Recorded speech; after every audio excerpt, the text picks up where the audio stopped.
Vous aurez beau papoter, ça n'empêchera pas de me dire soit franc, soit premier.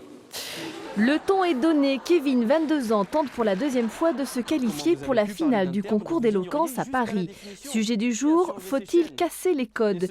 Kevin doit défendre la réponse négative par tous les moyens. Il faut respecter les limites, les codes qui font notre société. Que se passerait-il si je commençais à me lâcher et à aller toucher les cheveux du public?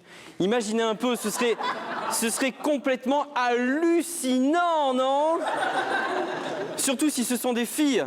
Je suis persuadé qu'elles auront passé des heures à se coiffer. Bon, peut-être un mauvais exemple en l'occurrence. À moins que l'on grandisse en Vendée, où là, l'enfance peut s'avérer difficile. On a connu des cas de vie liés par des situations difficiles où l'expression « aimer quelqu'un comme un frère » prend tout son sens.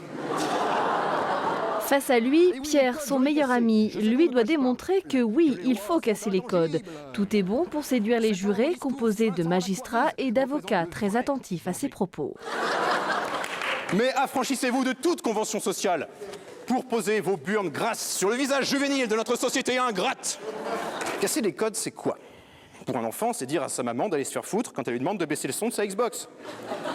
Pour un avocat, c'est plaider à poil devant la cour d'assises, juste pour détendre l'atmosphère. Ça permet de travailler les qualités orales qui, dans le milieu du droit, sont importantes, quel que soit le métier qu'on souhaite faire. Et ça permet aussi de pouvoir s'exprimer, de dire des choses très libres devant des gens, parfois d'un certain âge, qui ont les hautes responsabilités, et c'est un côté un peu grisant, donc c'est vraiment ça. Mais ces candidats ignorent que dans le jury, l'un des avocats jurés a très bien écouté leurs propos. La salle des procès d'assises du tribunal change alors de décor. Il propose, pour casser les codes, de plaider à poil à la cour d'assises. Le gars est là pour viol aggravé, acte de torture et de barbarie, récidive. Et il se dit,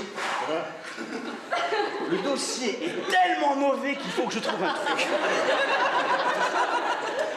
Alors, idée de génie, tout à fait adaptée au style de l'affaire. Il pense à la salle des avocats, il revient à poil, il fait hey, ouais, hey. Finalement, non, il ne faut pas casser les codes, puisque c'est la thèse de Kevin qui l'a emporté.